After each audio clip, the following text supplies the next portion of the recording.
الله الرحمن الرحيم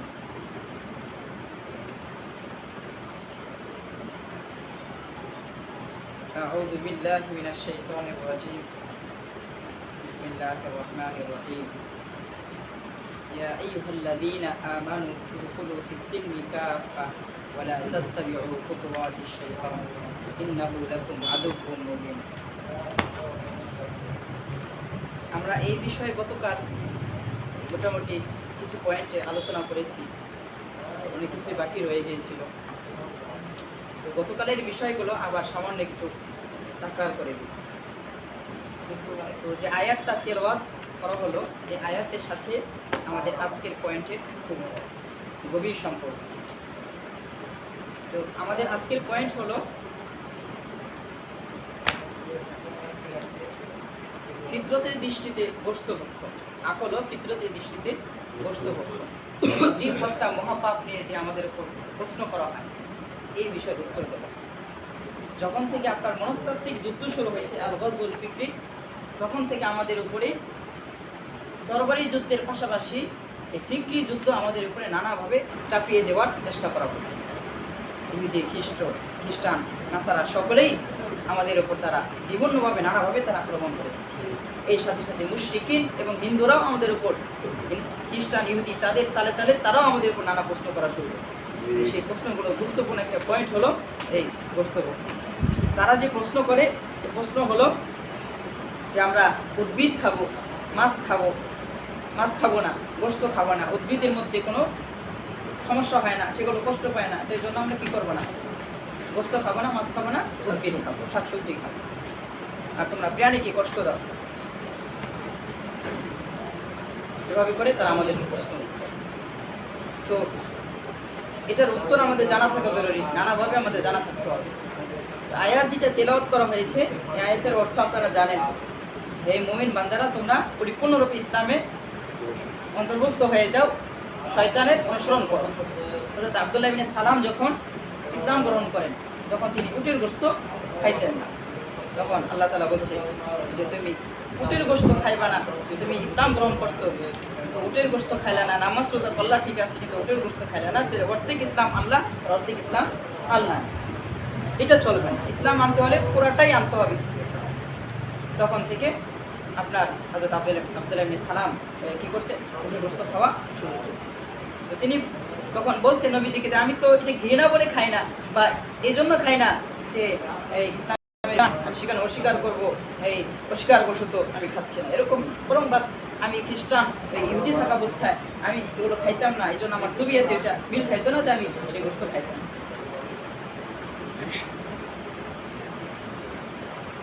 পরবর্তীতে কোরআনের আয়াত যখন নাজিল হয়, তখন তিনি আবার তার ভুল থেকে তিনি ফিরে আসেন। তো গোশত ভক্ষণের কথা আল্লাহ তাআলা আমাদেরকে বলেছে।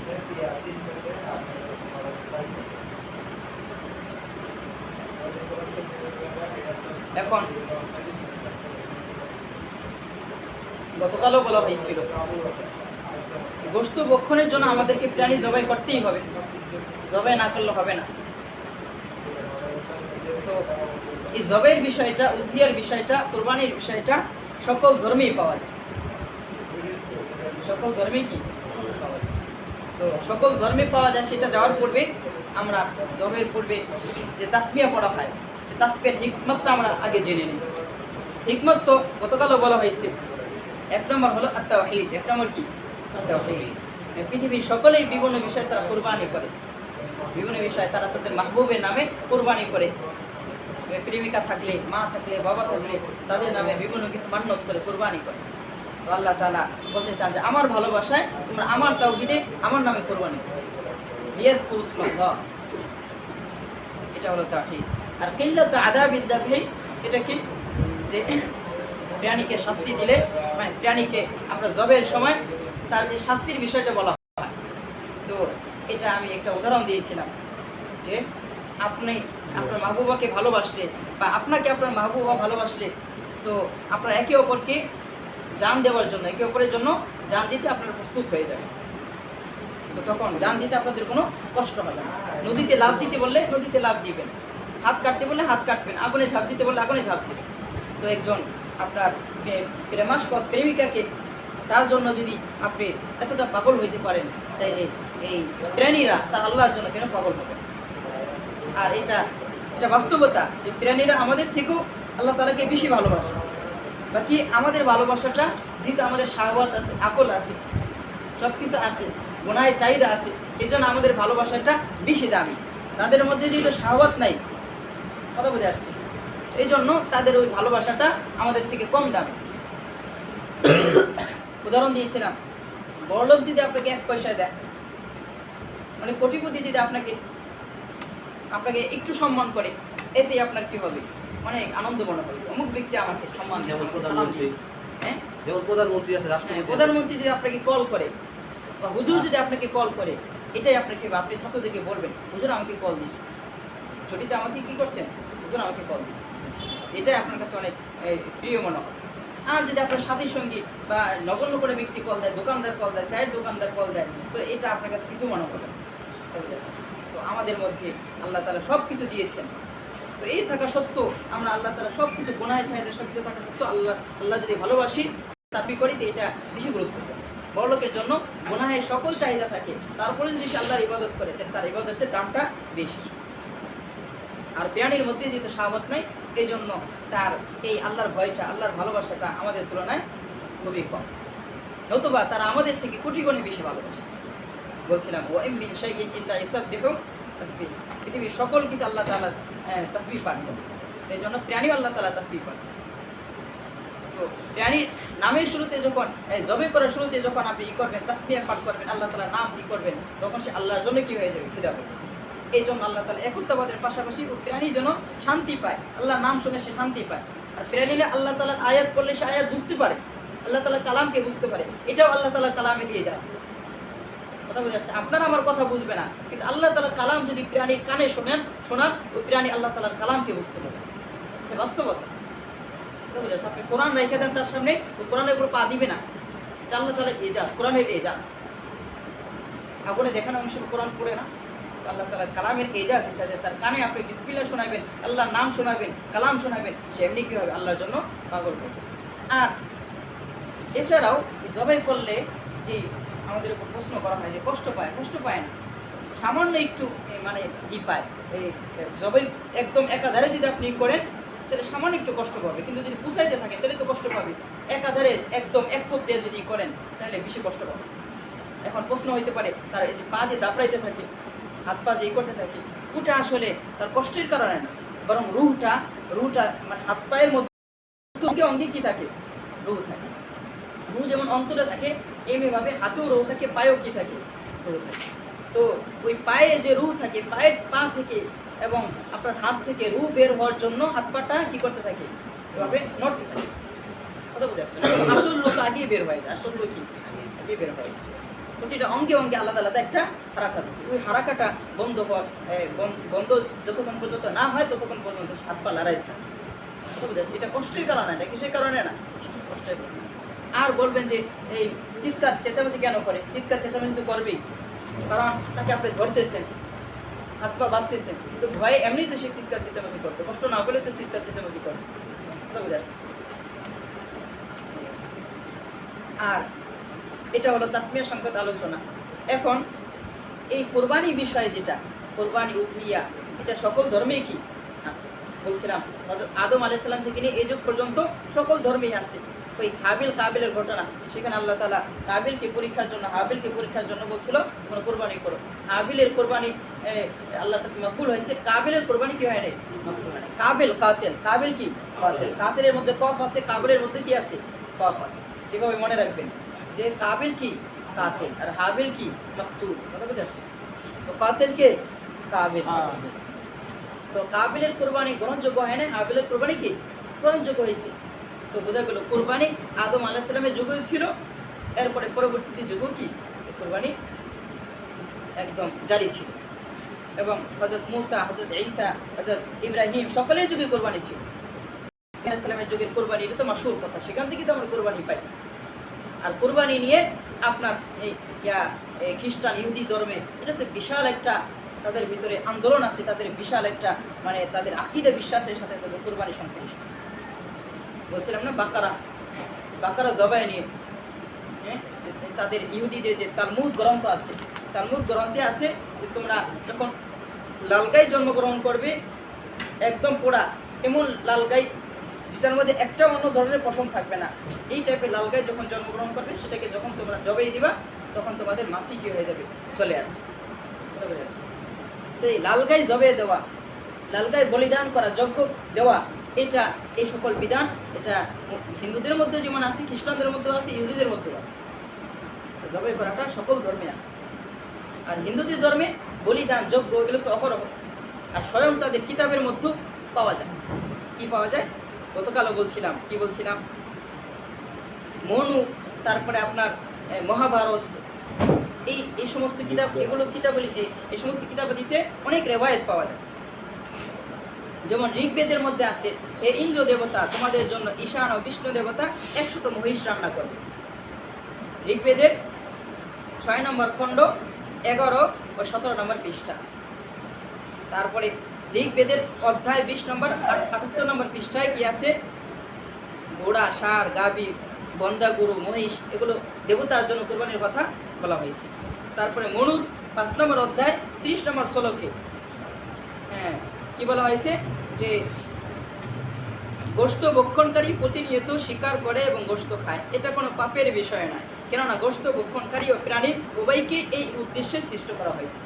ভক্ষণকারীকে ভক্ষণ করার জন্য আর প্রাণীকে ভক্ষণকৃত হওয়ার জন্য সৃষ্টি করা হয়েছে। তো যাকে যে জন্য সৃষ্টি করা হয়েছে সেটাই তো মানে প্রয়োগ করা, সেটা করা, এটাই তো আপনার আকিদার তাকাজা হবে, আপনার আকলের তাকাজা হবে। তারপরে আপনার মনুর 5 নম্বর অধ্যায় 16 নম্বর 39 নম্বরে কি আছে, প্রভু নিজেই পশুকে কোরবানির জন্য সৃষ্টি করেছেন, যজ্ঞের বলিদানে নির্দেশ করা হয়েছে বিশ্বের কল্যাণের জন্য, সুতরাং পশুকে যজ্ঞের নিয়তে জবাই করা হত্যার অন্তর্ভুক্ত না। এই জবাই করাটা কিসের অন্তর্ভুক্ত না? হত্যার অন্তর্ভুক্ত না। এমনিভাবে মনুস্মৃতি, মহাভারত, তারপরে আপনার অনুশাসন ভৈরবের 13তম কিতাব এবং অধ্যায় নম্বর 88, এগুলোতে এই ধরনের কথা পাওয়া যায়। এবং আপনার মনুর 5 নম্বর অধ্যায় 45 নম্বরে আছে যে এক ব্যক্তি গোশত ভক্ষণ করতে অস্বীকার করে, সে মৃত্যুর পরে 100 জন্ম পর্যন্ত জানোয়ারের রূপে জন্মায়। কথা বুঝে আসছে? তো এই যে কোরবানির কথা, এটা তাদের কাছেও কি কোরবানি। হ্যাঁ বলেন, কি বলতেছিলেন?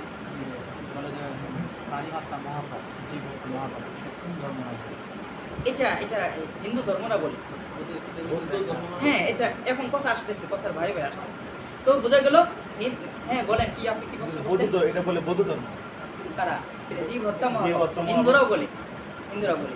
হিন্দুরা তো মনে করেন যে কি করে আপনার ওই যে ছাগল পাঠা বলি করে, সুতরাং বলতে এই কথা খুব কম পাওয়া যায়। এখন হিন্দুরাও বলে, এজন্যই তো দেখেন না এই যে গরু জবাই করা সিদ্ধ করে দিছে, এখন ওরা সব এক হয়ে গেছে, সবাই এখন গরুকে নিষিদ্ধ করে। কথা বোঝাচ্ছি তো কথা। তো ইহুদি বলেন, খ্রিস্টান বলেন, সকল ধর্মে এটা কি ছিল? বৈদিক ছিল। এখন প্রশ্ন যে আপনারা করলেন যে এখন আমরা তো দেখি যে ওদের এই মানে হিন্দুদের কিতাবাদিতেই এগুলো আছে, জায়েজ আছে, তাহলে ওরা কেন মানে এখন ই করতেছে না, এটাকে না জায়েজ বলতেছে? এর কথা হলো, এর উত্তর হলো এই কিতাবের মধ্যে দেওয়া আছে যে শুরুতে কি সমস্ত ধর্মগ্রন্থে এবং স্বয়ং হিন্দুদের এই সমস্ত কিতাবাদিতেও কি আছে, এই গরু জবাই, পশু জবাই এগুলোর কথা বর্ণিত রয়েছে। কিন্তু ধীরে ধীরে তারা তাহরিফ করতে করতে কী হয়েছে, এটা গরু পশু জবাইকে তারা নাজায়েজ করে দিয়েছে। কথা বুঝে আসছে? এইখানেই আছে।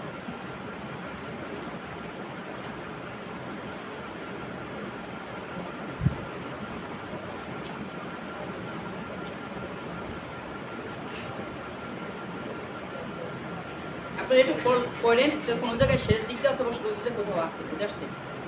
কিতাবের সম্পর্কে তারুফ, এটা তো বলছিলাম, মাযহাব ও ফিতরতের দৃষ্টিতে গোশত ভক্ষণ। মনে আছে কোন কিতাবের অংশ এটা? উস্তাদে মুহতারামের হযরত মাওলানা খালেদ সাইফুল্লাহ রহমানী সাহেবের ইসলাম পর বেজা এতেরাজাত।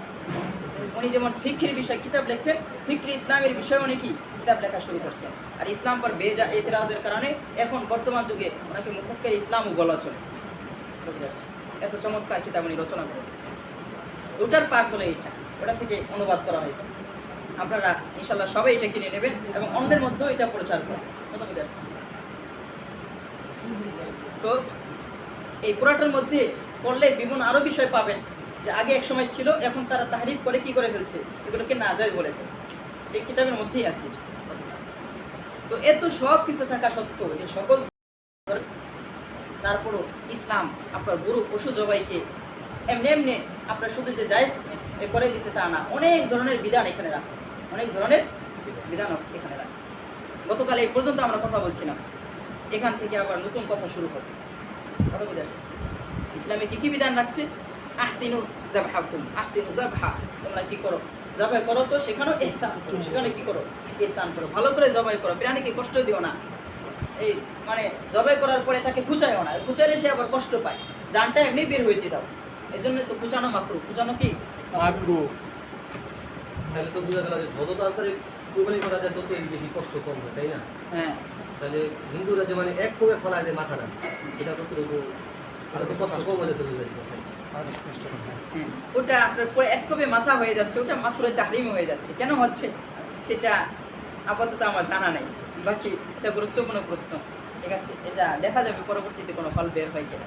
আমার কাছে একটু মানে টাচ আছে, সেটা হইলো মানে যতটুকু কাটা দরকার চারটা রোগের মানে অতিরিক্ত কাটা, এটা অতিরিক্ত প্রাণীকে কষ্ট করে। হ্যাঁ, এটাও হইতে পারে, সুন্দর বলেছেন আপনি। এটাও হইতে পারে। যাক, আরও তাহকিক করা যাবে ইনশাআল্লাহ। তো এই হুজুর শোনেন শোনেন, একটু বেলা একটু।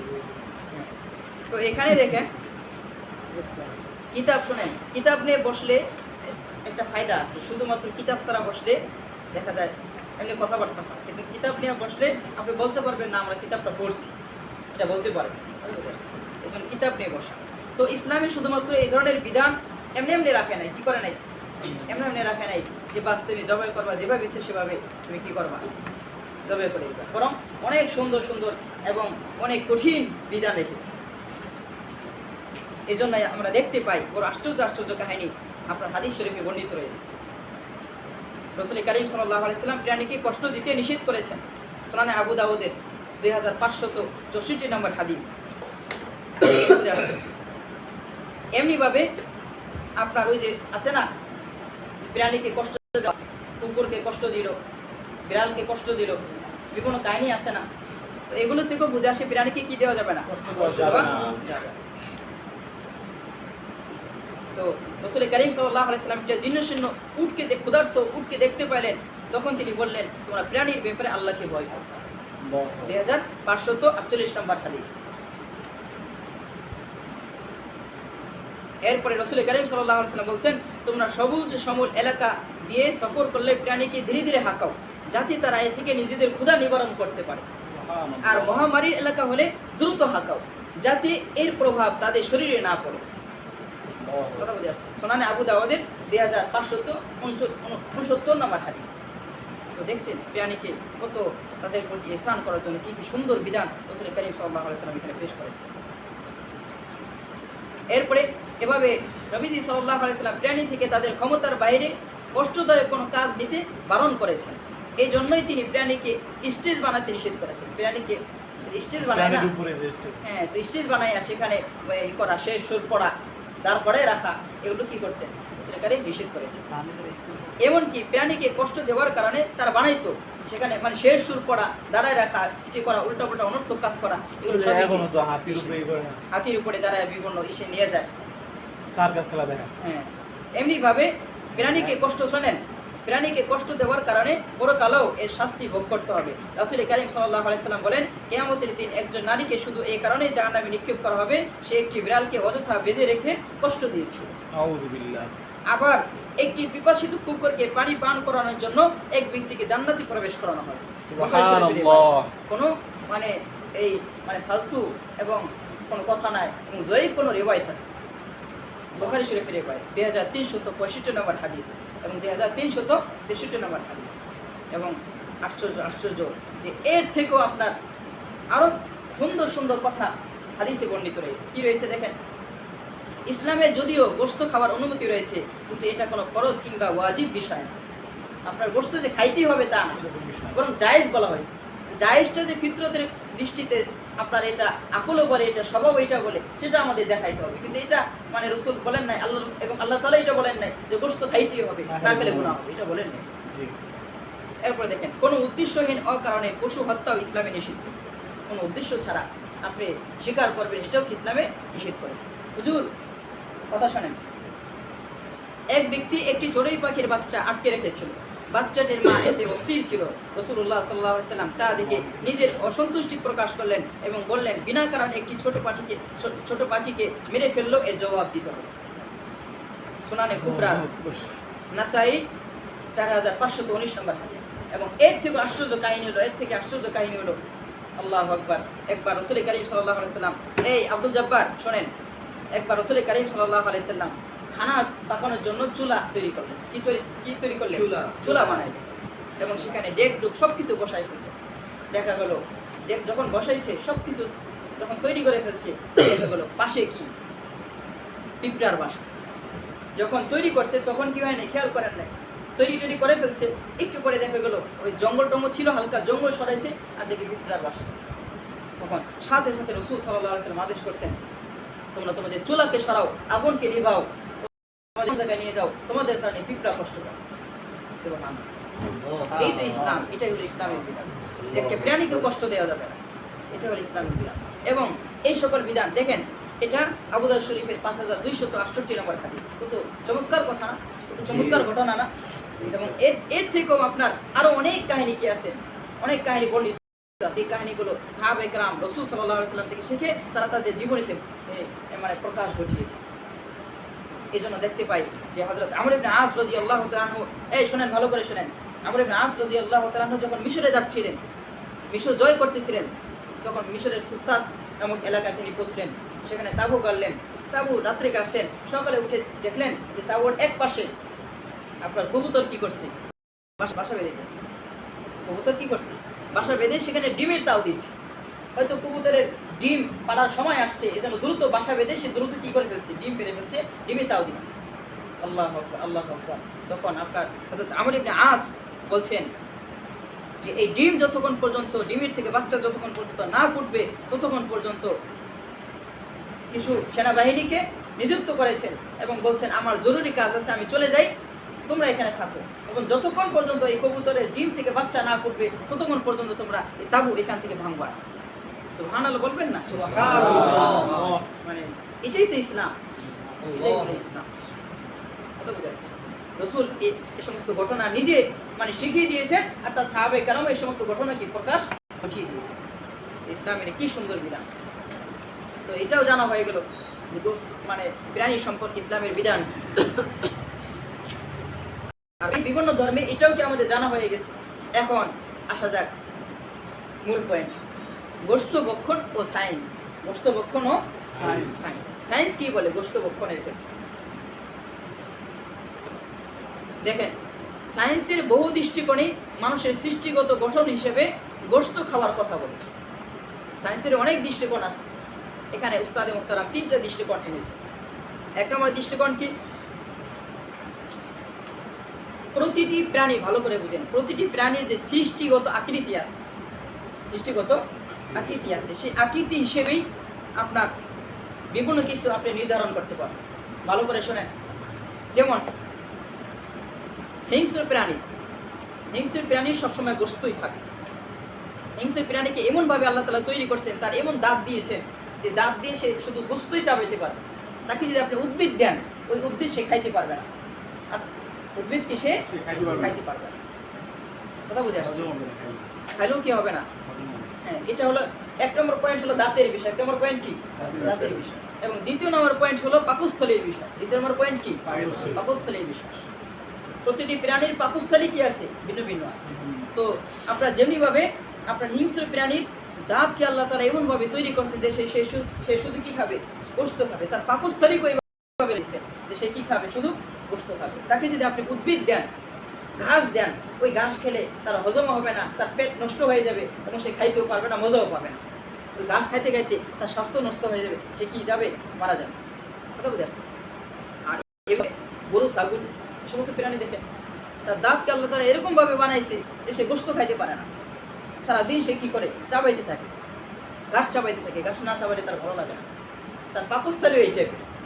আপনি যদি তাকে গোশত যদি দেন, তাহলে ওই প্রাণী গরু ছাগলের পেট কি হয়ে যাবে, নষ্ট হয়ে যাবে, তার দাঁতও সে গোস্ত চিবাইয়া খাইতে পারবে না। কথা বুঝে আসছে? গরু ছাগলের দাঁতগুলো কি হয়, সমান সমান হয়, শক্ত শক্ত হয় না। এমনিভাবে প্রাণীর দাঁত খুব হিংস্র হয়, ওটা কামড় দিলে আর ছুটতে চায় না, একদম আপনাকে কামড় দিবে তো আপনার গোস্ত ছিঁড়ে নিয়ে যাবে, তারপর কি হবে না, সে মানে তার দাঁত ভাঙবে না, এরকম কঠিন অবস্থা। কথা বুঝে আসছে? আর গরু ছাগলের দাঁত কি একদম থাকে, সমান তালে। আল্লাহ তাআলা মানুষের দাঁতকে এভাবে তৈরি করছে যে কোনোটা চুক্কা, কোনোটা মানে একদম শরীরের মতো ধারালো, আবার কোনোটা কি স্বাভাবিক বুদ্ধি। কথা বুঝে আসছে? এমনিভাবে মানুষের পাকস্থলীকে আল্লাহ তাআলা এরকমভাবে বানাইছে যে উদ্ভিদও খাইতে পারবে, গোস্ত খাইতে পারবে। তাহলে সায়েন্স হিসাবে গোস্ত মানুষ যে খাবে, সৃষ্টি করতে টাকা যায় এটা যে সে কি খাবে, গোস্ত খাবে। কথা বুঝে আসছে? এমনিভাবে ৩য় নম্বর পয়েন্ট হলো আপনার যে পৃথিবী যে সৃষ্টিগত আল্লাহ তাআলা যাকে যেভাবে তৈরি করছে, এই তৈরির ক্ষেত্রে আপনার বিভিন্ন আপনার এই শাকসবজি এবং খাদ্য এটা মানুষের ক্ষেত্রে প্রভাব তৈরি করে। কীভাবে প্রভাব তৈরি করে? আপনি যদি হারাম খান, সাপ খান, বিচ্ছু খান, হিংস্র প্রাণী খান, তাহলে আপনার স্বভাবটা কি হয়ে যাবে, হিংস্র হয়ে যাবে। এই জন্য দেখবেন ওই আপনার রাশিয়াতে রাশিয়ার সেনাবাহিনীরা আফগানিস্তানে ই করছিল, আক্রমণ করছিল, তখন তাদের জন্য বিশেষ এক কমান্ডো বানাইছে। কি বানাইছে? বিশেষ একটা কমান্ডো বানাইছে। এই কমান্ডো কেমন ছিল? যারা সন্তান যারা হইতো তাদেরকে কি করতো, আলাদা কলেজে পাঠিয়ে দেওয়া হইতো। তাদের তো কোনো মা বাপ নাই, তাদেরকে ওই কলেজে তাদেরকে গঠন করা হইতো, তাদেরকে বন জঙ্গলে নিয়ে যাওয়া হইতো, সেখানে নানা হিংস্র প্রাণী খাওয়ানো হইতো, আর তাদেরকে কঠোর পরিশ্রমের মাধ্যমে তাদের বডি বানাইতো। তো তাদের শরীরটা এমন হয়ে গিয়েছিল মানে তাদেরকে গুলি করলেও তাদের ভেতরে গুলি লাগতো না, এত কঠিন শক্তি হয়ে মানে বডি হয়ে গিয়েছে। কথা বুঝে আসছে? তো এরা যখন আপনার এই রাশিয়া যখন পারতেছিল না, তো সর্বশেষ তারা এই বাহিনীকে আফগান মুজাহিদিনের উপর তাদেরকে ধ্বংস করার জন্য এই বাহিনী পাঠিয়েছে। আফগান মুজাহিদিন এদের মানে এই উপদ্রবে একাধারে অনেক মুজাহিদিন কি করেছিল, শহীদ হয়ে গিয়েছে। পরে মুজাহিদিনরা কি করছেন, আল্লাহ তাআলা তাদেরকে অভিনব পদ্ধতি তাদের মাথায় ঢেলে দিয়েছে। ঘুমাসতেছে হুজুর, হাত নামান। কি অভিনব পদ্ধতি মাথায় ঢেলে দিয়েছেন আল্লাহ তাআলা? মুজাহিদরা তখন কি করেছে, মানে এক অভিনব কৌশল খাটাচ্ছে। সেটা কি? যে আমরা যদি এখন রাইফেল দিয়ে তাদেরকে আক্রমণ করি তাহলে কাজ হবে না। এই জন্য কী করছে, যে প্রত্যেক মুজাহিদ এক একজন করে তারা মোটর সাইকেল নিয়েছে, আর তার পিছনে আরেকজন মুজাহিদ সে দাঁড়াইছে, এক হাতে রাইফেল নিছে, আরেক হাতে তরবারি চাকু নিয়েছে। রাইফেল আপনার ওটাকে মোটর সাইকেল দ্রুত চালাইয়া রাইফেল আর চাকু দিয়ে ওই আপনার রাশিয়ার বাহিনীকে হত্যা করেছে। কথা বোঝা যাচ্ছে? এই বাহিনীকে শেষমেশ এই বাহিনীকে হত্যা করতে মুজাহিদদের প্রচুর পরিমাণ ক্ষতি হয়েছে। কথা বোঝা যাচ্ছে? তো প্রাণীকে খাওয়া, হিংস্র প্রাণী খাওয়ার কারণে তারাও কি হয়ে গিয়েছিল, হিংস্র হয়ে গিয়েছিল। কথা বোঝা যাচ্ছে? এভাবে আপনি শুধু উদ্ভিদ খাবেন, শুধু উদ্ভিদ খাইলে ওই উদ্ভিদের মতো আপনার কি হবে, আপনার মেজাজ হয়ে যাবে। কথা বোঝা যাচ্ছে? তো আল্লাহ তাআলা মানুষকে মানে যেহেতু বড় আশ্চর্য প্রাণী এবং বড় সম্মানিত প্রাণী বানিয়েছেন, এর জন্য মানুষকে বলতে মানুষের জন্য সব কিছুকে হালাল করেছেন, মানে খাবাইস ছাড়া এবং হারাম ছাড়া অন্য সকল প্রাণী, অন্য সকল উদ্ভিদকে আল্লাহ তাআলা কি করেছেন, হালাল করেছেন। কেন? যেন মানুষের মধ্যে ভালো সকল গুণ কি থাকে, বিদ্যমান। আর হিংস্র প্রাণী বা অবলা প্রাণী, গরু ছাগল, এগুলোর মধ্যে যেহেতু ভালো খারাপ গুণের কোনো চাহিদা নাই, তারা যেটা ইচ্ছে সেভাবে খাইতে পারে। কথা বোঝা যাচ্ছে? তাদের ক্ষেত্রে এসব প্রভাব নয়। কিন্তু মানুষের মধ্যে সকল ধরনের গুণ থাকা এটা বড় মানে সৃষ্টিগত তাকাদা। যেহেতু মানুষ সম্মানিত তখন হবে যখন তার মধ্যে বেশি পরীক্ষা থাকবে, বেশি গুণাবলী থাকবে। এই জন্য মানুষের তাকাদাও এটা সে কী খাবে, সকল প্রাণী সব কিছু তার মধ্যে খাওয়ার একটা চাহিদা তাকাদা তার মধ্যে বিদ্যমান। কথা বোঝা যাচ্ছে? তো এই জন্য দেখা যায় যে মানুষ যদি শুধুমাত্র উদ্ভিদ খায়, গোস্ত না খায়, তাহলে তাদের জন্মশক্তি কমে যায়, কমে যায়। হিন্দুদের জন্মহার কম, জন্মহার কি হয়, মুসলমানরা সব কিছু হয় খায়, এই জন্য মুসলমানদের কি জন্মহারও। এই জন্য দেখেন আমাদের যে সন্তান বেশি হয়, মোদির এটা কি হয় না, সহ্য হয় না। এই কিছুদিন করবো সংসদে গিয়ে এসে ঘোষণা করছে আমরা 5 জন আর আমাদের 25, আমরা 4 জন আমাদের 25 জনসমাধিতে ফলাফল বের হয়েছে। তো এই হলো বিষয়। এখন আপনার গরু উদ্ভিদ খায় আর হিংস্র প্রাণী গোস্ত খায়, এজন্য তার মধ্যে শুধুমাত্র হিংস্র স্বভাবই আছে।